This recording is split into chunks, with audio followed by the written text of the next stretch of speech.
Hello guys, Gene here with G Squared Tactical. Never thought the day would come that I would utter the words that I was excited about anything that Kimber makes, other than maybe one of their rifles. Well, if you've watched our channel, you know my grief with Kimber.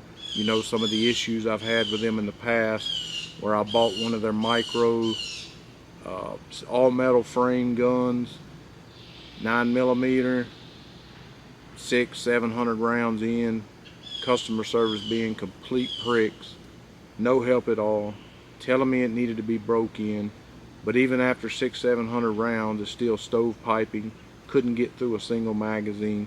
Just completely and utterly unacceptable. I've also had friends and myself who have purchased 45 full size Kimbers, same thing, no different, literally the same thing.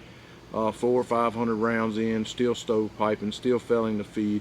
1000% nothing I would trust my life with. Now, was the finish impeccable? Yes, it was. Was the finish and fit impeccable? Yes, it was. Everything about it was impeccable. That's why I would always go back and be drawn back to it and suckered into buying one of them. But I vowed that after the last experience I had with the customer service that I never would. Then they had to go against the norm, and they had to make a poly frame striker fired pistol, which we all know they're famous for their 1911s and some of their rifles.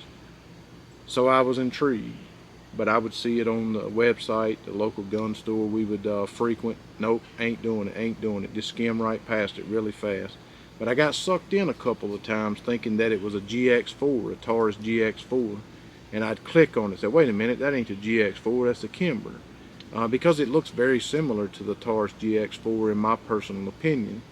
Now, I just had to give it a chance. I was too intrigued. I couldn't help it. Had to give it a chance. I actually really love, like with most Kimbers, the way that this gun looks, the way that it feels in my hand, and I am really on edge and antsy about how it performs at the range, because I really want this gun to do well.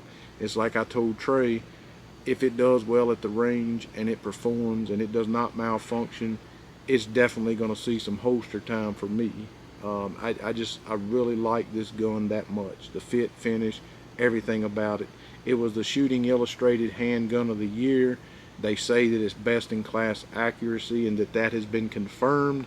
There's an interesting article in the NRA American Rifleman magazine that you can read about them saying how it is that they confirm that it is the most accurate, in its class. And I don't know if I disagree with that, and I hadn't even shot the gun, just with my experience with other Kimbers and how deadly accurate they were when they actually shot, when they actually fed around. So the MSRP on the one without the Crimson Trace optic installed is $5.99. I did not pay that. I paid $4.99 plus tax for this gun. The MSRP on the optic installed version is $7.99. No way I would pay that much for this gun with a Crimson Trace optic on it. However, it will flush mount to the slide and co-witness with the sights on there. It's got the Shield RMSC footprint on there, and one of the most beautiful things, well, not the most beautiful things, but one of the great things about this firearm is that it does have the Glock dovetail and the Glock front sight. So if you wanted to get some Ameriglows, some raised Ameriglows, and put a different optic up here with the same Shield RMSC footprint, then you certainly have that option available. I don't think that I'm ever going to put an optic on this gun. I really like the sight picture on this gun. It's really not a U-notch back here. It's more of a circular notch, if you will, much like what you see on the Hellcat and on the Emissary Springfield. And I really love the sight picture on this gun. This is tritium field night sight, and it has the orange dot on the front, which is my favorite setup. And they say that it is micro compact. In my opinion, a micro compact is like the 365 or maybe even the Hellcat. This is a little bit bigger than those, but they do call it a micro compact. But I'm really not a huge fan of the 365 and the 43X, stuff like that, but I am a huge fan of this. I absolutely love the way this thing fits in my hand with this extended magazine in place. And so it does have the front usable serrations, you know, for your press checking if you're into that kind of thing. And obviously it does have canted rear serrations. It does have a plastic rear slide plate on here. You know how I feel about plastic things. If that's able to be replaced, if there's aftermarket products for that, you know that I probably will purchase that. These are True Glow night sights, by the way. It has optimized sight radius, you know, and you really can pick up on that when I say that I like the sight picture. That is for your added accuracy, of course. It does have a hooded injection port to keep the gases and the casings away from your optic. It has an even pull, even brake trigger. Now, I will say that the trigger has a tiny bit of take up, not a lot at all. I would say that Glock has more. It does brake, you know, it does have a little bit more take up than you would expect. They say that it will or can brake about 5 pounds. Mine has consistently been braking somewhere around 6.3 pounds, somewhere in there. It is their performance carry trigger is what they call this, a PCT, and it does have a rear mounted barrel locking lug to reduce the unlock angle of the barrel for a consistent round presentation and also lower felt recoil.